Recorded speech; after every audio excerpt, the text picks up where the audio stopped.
दोषियों को सख्त से सख्त सजा हम दिलवाएंगे, ये हमारा कमिटमेंट है। विद्यार्थियों का भविष्य खराब ना हो इसके लिए परीक्षा करवा करके उनको भर्ती करेंगे।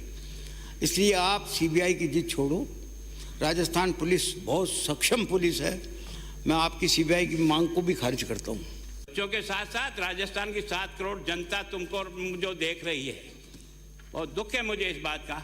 अध्यक्ष महोदय, मैं जो उत्तर आज मंत्री महोदय ने अपने मन को प्रसन्न करने दिया, मैं और मेरा दल इसका बाइकाट भी करता हूं और आपसे प्रार्थना करता हूं कि आप कोई तो भी इस सदन के लोगों की कमेटी बना करके इस परीक्षा सिस्टम को कैसे चेंज किया जाए, अधिकारियों को बुलाना हो, किसको बुलाना हो, एक्सपर्ट को बुलाना हो, जिसको बुलाना हो बुलाओ, लेकिन परीक्षा क्या हमने परीक्षा पास की तो नहीं की? आपके राज्य में भी पेपर आउट है, मैं इसको अच्छा नहीं मानता। हमारे कार्यकाल में भी कुछ पेपर लीक हुए हैं, आउट हुए हैं, लेकिन हमने कार्रवाई की है।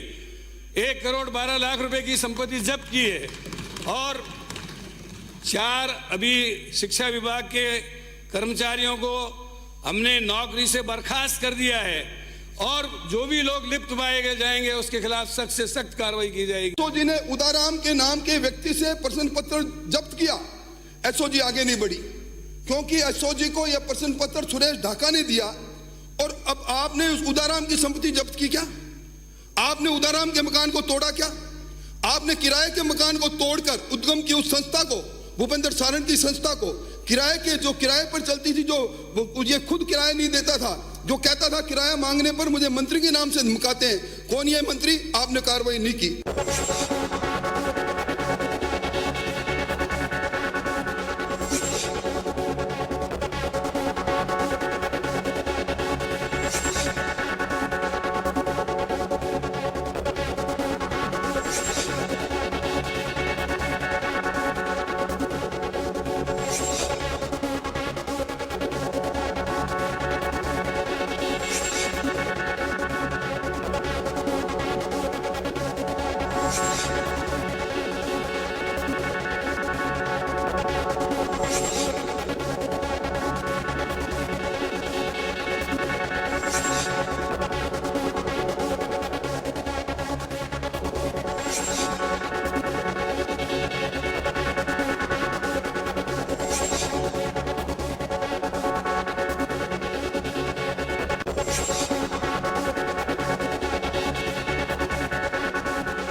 जनता में स्वागत है आपका। मैं हूं योगेंद्र। आप देख रहे हैं खास खबर, और खास खबर में बात करेंगे राजस्थान विधानसभा की। राजस्थान विधानसभा में पेपर लीक मामले को लेकर के विपक्ष का स्थगन था, काफी संख्या में लोग बोलने वाले थे और पहली बार जब राज्यपाल के अभिभाषण के दौरान स्थगन प्रस्ताव को स्वीकार किया गया और उस पर बहस हुई, जवाब दिया गया।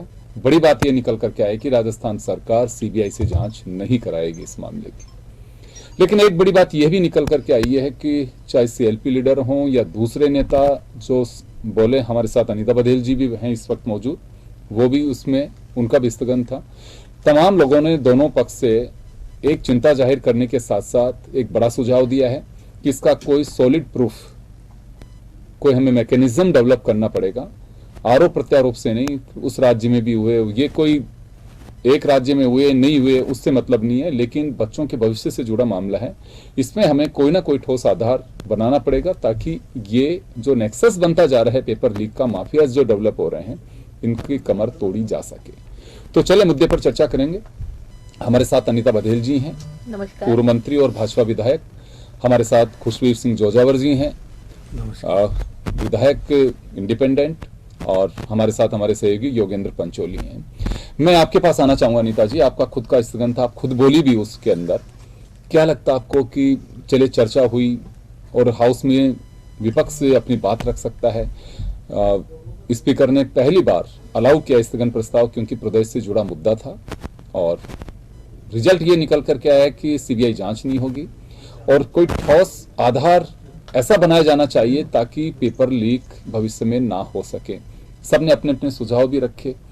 क्या लगता है आपको कि इतना सख्त कानून होने के बावजूद भी अगर पेपर लीक नहीं बच पा रहे हैं, हो रहे हैं, भय नहीं पैदा हो पा रहा, तो क्या क्या जाना चाहिए? देखिए योगेंद्र जी, जो अभी इस पूरे प्रदेश का एक ज्वलंत मुद्दा बना हुआ है, पेपर लीक, लगभग 16 से अधिक परीक्षाओं में, जो बहुत बड़ी बड़ी परीक्षाएं हैं जिसमें 16 लाख अभ्यर्थी तक बैठे हैं, ऐसे रीट की परीक्षा जैसे पेपर्स भी लीक हो गए।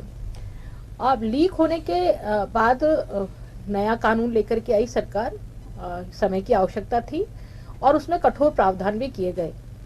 लेकिन इच्छा शक्ति कितनी है सरकार की, मंत्री की कितनी इच्छा शक्ति है, और जो हमारी ब्यूरोक्रेसी है, जो हमारी मशीनरी है, वो किस ढंग से उस कानून को लागू करवाती है, ये बहुत हद तक इस पर ही डिपेंड करता है कि पेपर लीक होंगे कि नहीं होंगे।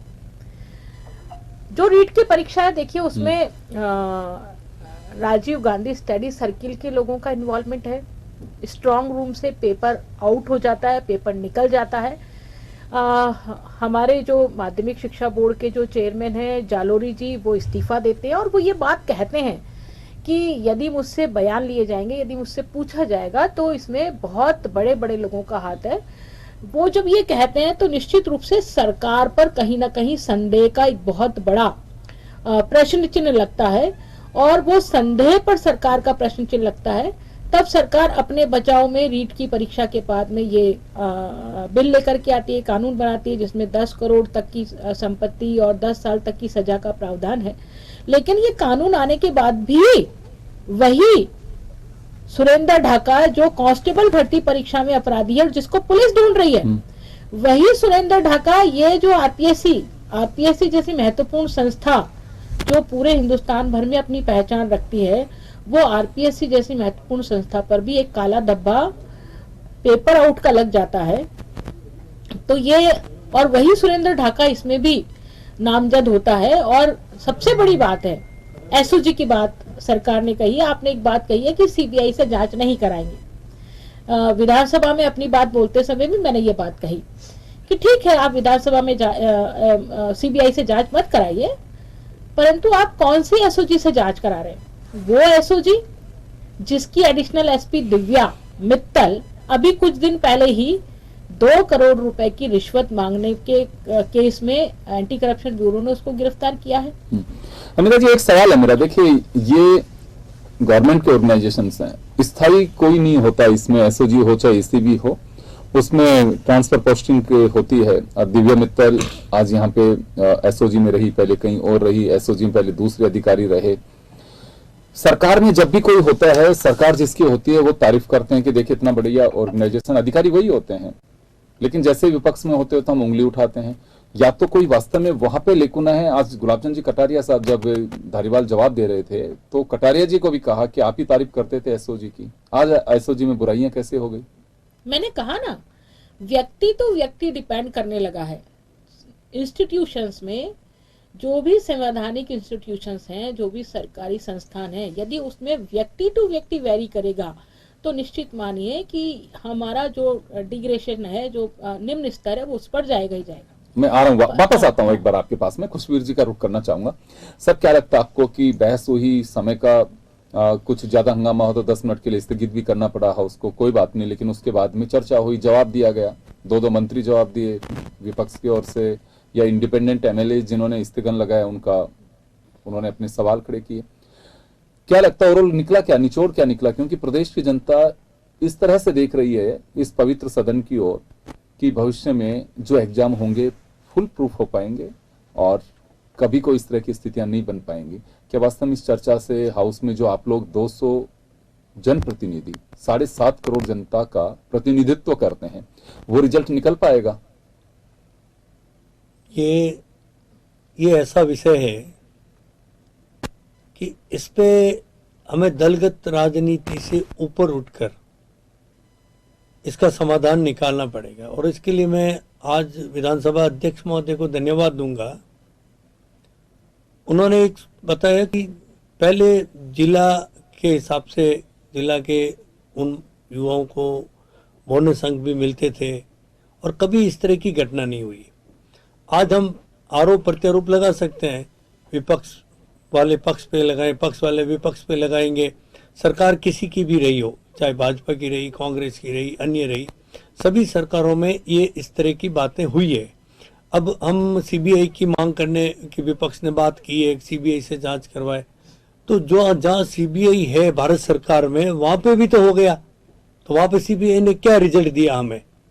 तो मात्र सीबीआई का नाम लेके एक माइलेज लेना मेरे ख्याल से ठीक है। विपक्ष अपना काम करेगा, विपक्ष की बात रखेगा सीबीआई के नाम से कि सीबीआई से जांच होनी चाहिए, सीबीआई से जांच नहीं होगी तो हम आरोप लगाते रहेंगे सरकार के ऊपर।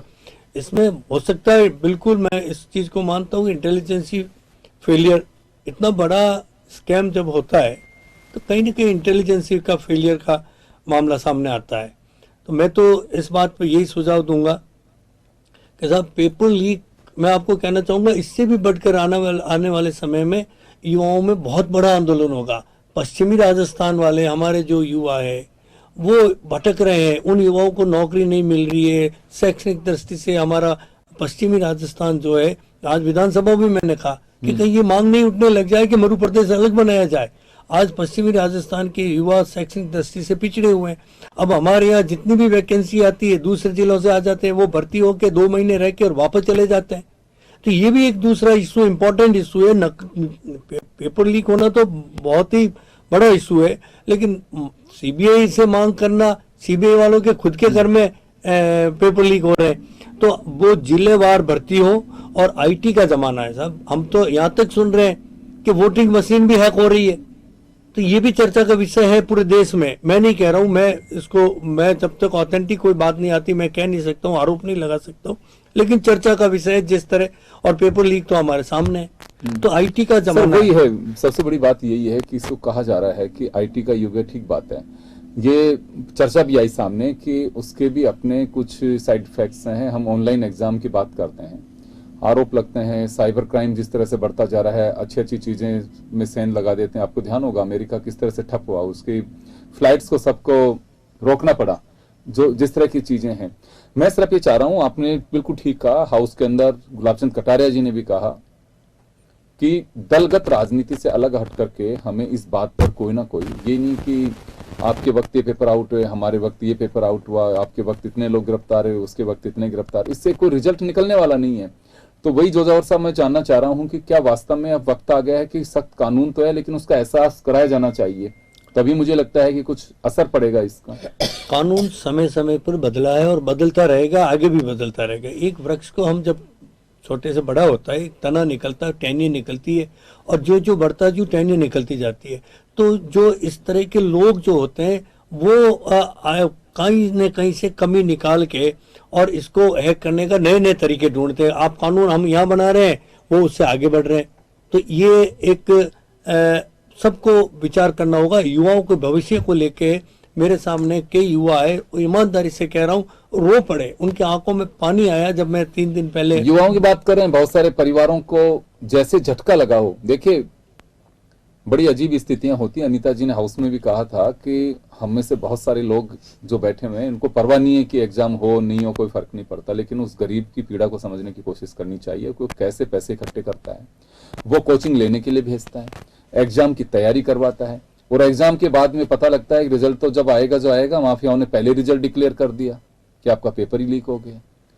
पेपर लीक होता है जब पेपर जाता है, और फिर एक वास्तव में जो पढ़ने वाला बच्चा है, उसके सपनों को हम किस तरह से ध्वस्त करा देते हैं कि चलिए तो पकड़ा जाता है, ठीक है, नहीं पकड़ा जाता है तो फिर क्या होगा। वो जो टिपाई कर रहे हैं तो वो लोग पास, चाहे वो कि उनका बैकग्राउंड कुछ भी रहा हो, कैसे एग्जाम में अपने स्तर पे उन्होंने क्वालिफाई भी ढंग से कर पाए कि नहीं कर पाए, लेकिन ठीक है, वो निकल के चले जाएंगे। और जिसने दिया ईमानदारी से एग्जाम, उसका क्या कसूर है। अनीता जी, कुछ इस तरह का सिस्टम बनाना होगा, क्योंकि कानून का असर बहुत ज्यादा दिखाई नहीं दे रहा। डर होना चाहिए कानून का। एक्चुअली हो क्या रहा है कि हम जब भी इस प्रकार की घटनाएं प्रदेश में होती हैं, उस समय बहुत हल्ला होता है ना, परीक्षा आउट हो गई, परीक्षा आउट हो गई। लेकिन धीरे धीरे जैसे समय बीतता जाता है, वो लोग छूटते जाते हैं और किसी को सजा नहीं मिलती। लास्ट में पता पड़ता है कि किसी को सब बरी हो गए, किसी को इस केस में सजा नहीं मिली। वो चीजें जब होने लगती हैं, तब लोगों को लगता है कि ठीक है, लोगों का भय खत्म हो गया है। लोगों को लगता है आज पकड़ लेगी पुलिस, कुछ होने वाला नहीं है, सजा नहीं होने वाली, हम कोर्ट से छूट जाएंगे, हम जो है कानून से छूट जाएंगे, हम कहीं ना कहीं मैनेज कर लेंगे। और उसी कारण से जो अपराध करने वाले हैं, उन अपराध करने वालों को और हिम्मत होती है और वो इस प्रकार का काम बहुत बेखौफ तरीके से करते हैं। मैंने उदाहरण दिया ना, सुरेश ढाका वांटेड है कांस्टेबल भर्ती परीक्षा में, लेकिन उसको पकड़ा नहीं गया। और अभी इस आरपीएससी का जो जनरल नॉलेज का पेपर जो आउट हुआ, उसमें भी मुख्य अपराधी जो है वो सुरेश ढाका, लेकिन अभी भी वो पकड़ा नहीं गया। जी, एक बात का उदाहरण दिया कि भैरव सिंह शेखावत साहब जब थे, उन्होंने कहा कि सीबीआई जांच से कुछ नहीं होगा। वहां पे भी अधिकारी राज्यों की पुलिस से गए हुए हैं। पुलिस सॉलिड काम करे, पुलिस का मनोबल बढ़ाए जाने की आवश्यकता है, और सीबीआई जांच से क्या होगा। अभी आप लोग जैसे डिमांड है कि सीबीआई जांच हो, तो क्या लगता है आपको कि अगर मान लो यहाँ सिस्टम में कहीं पे लेकुना है, तो उसे दुरुस्त करने क्या हो सकता है, तभी न्याय होगा, या फिर सीबीआई से जांच कराई जाए। सॉरी, मैं आपको इंटरप्ट कर रही हूँ। सीबीआई जांच करने की मांग क्यों उठ रही है? मैंने देखिए अभी आपको कहा कि रीट लेवल 2 की परीक्षा में जो डीपी जालोरी जी है, उन्होंने एक बयान दिया। उन्होंने कहा कि इसमें सरकार के लोग इन्वॉल्व है, मेरा मुंह मत खुलवाइए। तो यहाँ प्रश्न उठता है कि एसओजी किसकी है? वो भी एसओजी भी सरकार की ही है। जिन लोगों का व्हाट्सएप ग्रुप सुरेश ढाका और भूपेंद्र बिश्नोई जैसे लोग चला रहे हैं, बार बार ये बात हो रही ना कि कांग्रेस के किन नेताओं का व्हाट्सएप सोशल मीडिया कौन व्यक्ति चला रहा है, और वो व्यक्ति जब परीक्षा में इन्वॉल्व होता है तो आप कैसे जांच करोगे? आपकी पुलिस कैसे जांच करेगी? क्योंकि आपके ही लोग इन्वॉल्व है, वो तो आपके ही लोग हैं ना। आपका राजीव गांधी स्टडी सर्किल के लोग ही स्ट्रांग रूम से पेपर आउट करते हैं, वो आपके ही लोग हैं।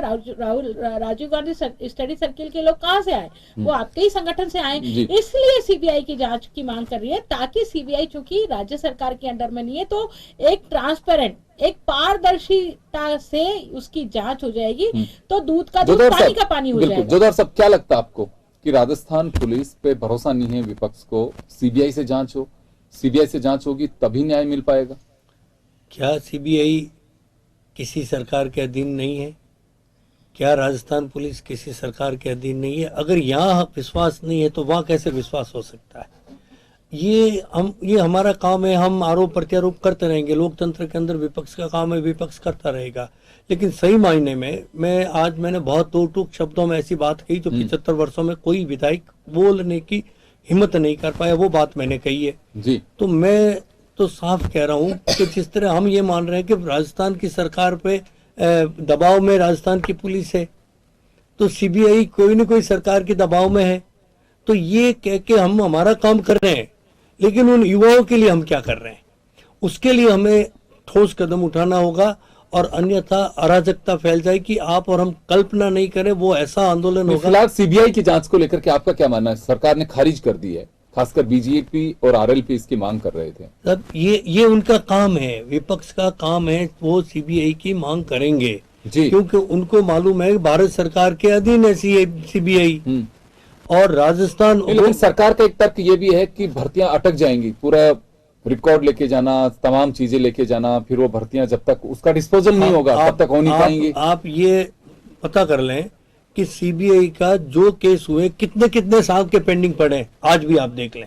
तो ये तो इन युवाओं के तो 10-20 साल के बच्चे, उनका भी भविष्य खतरे में पड़ जाएगा। तो आपको लगता है कि राजस्थान पुलिस से ही जांच कराई जानी चाहिए? राजस्थान पुलिस पे विश्वास करना पड़ेगा हमें, और सही जांच, और उसके जांच तो एक अलग चीज हो गई, लेकिन भविष्य में हम क्या कर सकते हैं उसके बारे में हमें सोचना होगा कि इसको किस तरह से रोका जाए। वो ठीक है, पुलिस का हमारा काम है, हम विधायक हैं, विपक्ष पक्ष का हमारा काम है ये वो बात करना, लेकिन भविष्य के लिए हमें सबको चिंतन करना होगा। कई बार हमारे नेता प्रतिपक्ष बहुत दिल से बोलते हैं, वो भावुक होकर अपनी बात कहते हैं, बहुत सच्चाई की बात वो करते हैं। मैं उनको सच्चाई के लिए उनको मैं उनको सम्मान करता हूं उनका, लेकिन कहीं न कहीं हम किसी न किसी दल से हम जुड़े हुए, कहीं न कहीं हमारे तार हमारे पीछे। योगेंद्र, आपके पास आना चाहूंगा मैं एक बार। ये बात एक तो निकल करके आ रही है कि दलगत राजनीति से अलग हट करके देखना चाहिए, क्योंकि प्रदेश के युवाओं से जुड़ा मामला है और देखा भी जाना चाहिए। सीबीआई जांच खारिज कर दी सरकार ने, कहा यह जा रहा है कि वहां लंबे समय तक अटके रहेंगे। शांति धारीवाल ने कुछ उदाहरण भी पेश किए कि ये स्थितियां हैं सीबीआई की जांच की, तो क्यों इस मामले को लटकाया जा रहा है? क्या लगता है कि इससे यूथ संतुष्ट हो पाएंगे? देखिए, जिस तरह से ये पूरा घटनाक्रम हुआ, पेपर लीक हुआ और रीट का मामला उससे पहले आया, अनिता जी बता रहे थे कि 16 पेपर अब तक लीक हो चुके हैं और युवाओं के सपनों पर जिस तरह से डाका डाला गया, कहीं ना कहीं देखिए करप्शन तो हुआ है और बड़े स्तर पर हुआ है। युवाओं का आक्रोश इसी से देखा जा सकता है कि जयपुर के आगरा रोड पर हजारों की संख्या में युवा बैठे हुए हैं और उससे पहले भी विधानसभा पे घेराव करने के लिए वो पहुंचे थे। वो कह रहे हैं कि हमारे सपनों का क्या होगा।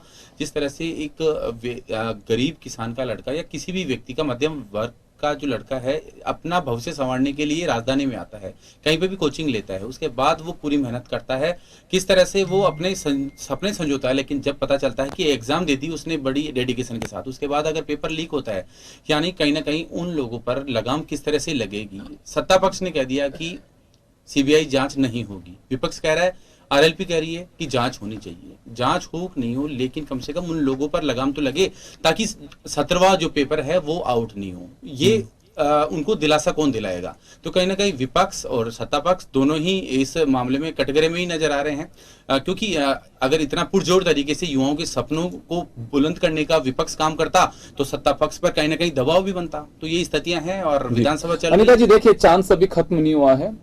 स्पीकर ने भी बात बहुत अच्छे से कही है कि अभिभाषण में भी पेपर से जुड़ा मामला है, पेपर लीक का भी जिक्र है, उसमें आप लोगों को बोलने का अवसर है। बजट सत्र चल रहा है, ये आखिरी बजट सत्र है वर्तमान सरकार का और लंबा चलने वाला सत्र है। मुझे लगता है कि मैक्सिमम जो टाइम होगा यूटिलाइज किया जाएगा। आपको क्या लगता है कि कुछ वास्तव में किसी भी माध्यम से कैसे भी, चाहे मुख्यमंत्री के स्तर पे हो या फिर मंत्री के स्तर पर हो, ये बात अभी जो अंश बाकी रह गए आप लोगों की चर्चा में, या आप लोगों को लगता है कि अभी पूरी तरह से जो निचोड़ आना चाहिए बहस का वो नहीं आ पाया? तो पार्टी लाइन से अलग हट करके आपको लगता है कि अभी चर्चा हो, जब भी अवसर मिले, पुलिस की चर्चा हो, एजुकेशन की चर्चा हो, युवा बेरोजगारों के मुद्दे पे कोई चर्चा होगी उस पे हो, बजट बहस होगी वो हो, अभिभाषण पे बहस होगी वो हो, तो उसमें रखने से कुछ निकल पाएगा ये अभी कुछ? देखिए, आज जिस तरह से विधानसभा अध्यक्ष जी ने एक बड़ा मन रख करके एक नई परंपरा शुरू की है और जिस तरह से विपक्ष के लोग भी बोले हैं, सत्ता पक्ष और हमारी निर्दलीय विधायक भी इस विषय पर बोले हैं, पर जो सरकार की ओर से जवाब आना चाहिए, चाहे वो शिक्षा मंत्री जी की तरफ से हो, चाहे वो गृह मंत्री के प्रतिनिधित्व के रूप में शांति धारीवाल जी का स्टेटमेंट हो, आप पूरा उनका स्टेटमेंट उठा करके देख लीजिए। उन्होंने कहीं भी नेता प्रतिपक्ष के सवालों का जवाब नहीं दिया है। वो गोलमाल करते रहे हैं हर बात पर, या वो दूसरों की कमियों को देखकर दिखा करके कि उनकी कमियां हैं इसलिए हमारी भी कमियां हो सकती हैं, उसी तरह से वो उन्होंने बात को गोलमोल किया है। ये बात को गोलमोल करने से सीधा सीधा अर्थ निकलता है कि सरकार नहीं चाहती है कि ठीक ढंग से जांच हो। मुझे बताइए, जब आपसे ये पूछा जा रहा है कि भाई जो लोग अपराधी हैं वो लोग अपराधी अभी तक गिरफ्त नहीं हुए हैं, वो नेपाल के रास्ते से विदेश भाग गए हैं, तो कैसे संभव हुआ जब आपकी पुलिस इतनी एक्टिव है तो? और मैंने तो सवाल खड़ा किया है ना, आप एसओजी से जांच करा रहे हैं, क्या गारंटी है कि एसओजी पैसे लेकर के उनके तथ्य छिपा देगी और जिनको जेल में जाना है या जिनको सजा भुगतनी है वो सजा पाने से बच जाएंगे? क्योंकि आप देखिए जितने भी कोचिंग सेंटर्स है ना, ये एक संगठित गिरोह का माफिया बन गया है। आप देखिए यदि कोई परीक्षा लीक होती है, ठीक है, तो यदि उसमें 1.5 लाख लोग बैठने वाले हैं या 1 करोड़ लोग बैठने वाले हैं और रीट की परीक्षा में 26 लाख लोग बैठे, इन 26 लाख लोगों में ने फॉर्म भरा, इनमें से 16 लाख लोग परीक्षा में बैठे, 16 लाख में से एटलीस्ट 50%, मैं कहूंगी 8 लाख ने भी कोचिंग ली होगी। तो 8 लाख की कोचिंग लेने के बाद में वो परीक्षा फेल हो गई, रद्द हो गई। वो कोचिंग का पैसा बर्बाद किया, वो समय बर्बाद किया उन अभ्यर्थियों का। वो 8 लाख लोग अब वापस कोचिंग लेंगे, तो कोचिंग चलाने वाले लोग जो है उनका व्यवसाय तो फल फूल रहा है। अब होना क्या चाहिए? होना क्या चाहिए? क्या आपको क्या लगता है होना क्या चाहिए? होना तो चाहिए ना कि सरकार ऐसे अपराधियों को सजा दिलाए, कम से कम जो कानून की वाहवाही ले रही है, आपके पास में आना चाहूंगा, सजा दिलाए, सजा मिलेगी तब तो लोगों को ये एहसास होगा, तब तो लोगों को भय लगेगा। देखिए, आप सरकार के समर्थित विधायक हैं, ये पब्लिक से जुड़ा मुद्दा है और आपके भी वहां पे यूथ रहते हैं। सभी जगह पे ऐसा कोई गली मोहल्ला या कोई घर नहीं हो जिसमें किस अपने एग्जाम से नहीं जुड़े हुए होंगे। विपक्ष अभी तक संतुष्ट नहीं हो पाया है। इनका साफ कहना है कि कानून का एहसास होना चाहिए। आपको क्या लगता है कि एहसास किस तरह से कराया जाए ताकि अपराधियों में डर हो सके? एक बात कहूंगा कि भय बिना प्रीत नहीं, ये सदियों से बात चली आ रही है। और अब तक मैं रियासत काल और अपन मध्य काल में भी जाएं तो वहाँ पे जितनी भी जिन्होंने शासन किया है तो उनका सबसे अहम जो विभाग था वो खुफिया तंत्र था। खुफिया तंत्र के बलबूते पे उन्होंने हजारों वर्ष तक शासन किया है। तो मैंने पहले कहा कि कहीं न कहीं हमारे इंटेलिजेंस ही फेलियर है, कहीं न कहीं। इसमें कोई सरकार हो, चाहे बीजेपी की सरकार हो चाहे कांग्रेस की सरकार हो, बीजेपी की सरकार के टाइम हुआ इसका मतलब सरकार का इन्वॉल्वमेंट था, कांग्रेस की सरकार का वक्त हुआ तो कांग्रेस का इन्वॉल्वमेंट था। आज गुजरात के अंदर भी लीक हुए पेपर, तो गुजरात सरकार ने तो वहां खुद ही वो तो सीबीआई से जांच करवा देती। उनकी पुलिस पे उनको भरोसा है, उन्होंने तो मांग नहीं की गुजरात सरकार ने कि साहब हमारे सीबीआई से जांच करवाओ। तो वो अपनी पुलिस में, देखिए खुशवीर जी, सीबीआई से जांच का विषय नहीं है। मैं ये कह रही हूँ जब सरकार के लोगों पर आरोप लग रहा है तब सीबीआई से जांच का विषय है। जो व्यक्ति रीट की परीक्षा में, जो व्यक्ति आरपीएससी की परीक्षा में जो मुख्य मुजरिम है, वो व्यक्ति कांग्रेस के बड़े पदाधिकारियों का व्हाट्सएप ग्रुप चला रहा है। ये यहाँ जुड़ा हुआ है, ये मुद्दा यहाँ है। मुझे गहलोत साहब पे विश्वास है कि गहलोत साहब ने पूर्व में भी इतने मजबूत कदम उठाए, मैं जिक्र नहीं करना चाहता हूँ, तो वो निष्पक्ष तौर पे उन्होंने अपने मजबूत कदम उठाए। इनका इतिहास अगर आप देख ले तो गहलोत साहब कभी, चाहे सत्ता पक्ष का नजदीक से नजदीक क्यों ना हो, वो अगर वो इन्वॉल्व है तो मैं आपको कह रहा हूँ उस दिन वापस अपन बैठेंगे और वापस डिबेट करेंगे। और मैं आपको कह रहा हूँ अगर इन्वॉल्व है तो उनको सजा मिलेगी, ये मैं कह रहा हूँ। चलिए, मैं माफी चाहूंगा। कुल मिलाकर के होना यही चाहिए, युवाओं को भरोसा हो सके हमारे सिस्टम पे। अगर जो सिस्टम ध्वस्त होता जा रहा है उसे वापस से स्थापित करने की आवश्यकता है। सही कह रही हैं अनीता जी कि राजस्थान आरपीएससी का दुनिया में नाम रहा है, पूरे भारत के अंदर यहाँ की आरपीएससी जानी जाती है और वापस से उसे स्थापित की जा सके। अगर कोई सिस्टम में कहीं खामी है तो उसे दुरुस्त करना चाहिए। आरोप प्रत्यारोप उस राज्य में ऐसे, उस राज्य, इससे दुरुस्त नहीं हो पाएगा। ये तो महज हम ये कह सकते हैं कि उसको कटघरे में खड़ा किया, हम हमारा बचाव कर रहे हैं, लेकिन वास्तव में चर्चा की जानी चाहिए। चर्चा आज भी जो हुई है उसमें भी अगर कोई आधारभूत चीजें बात से निकल करके आती हैं तो उसे शामिल किया जाना चाहिए। चलिए, बहुत बहुत शुक्रिया आप सभी का। खास खबर में इतना ही, दीजिए इजाजत। धन्यवाद, थैंक यू।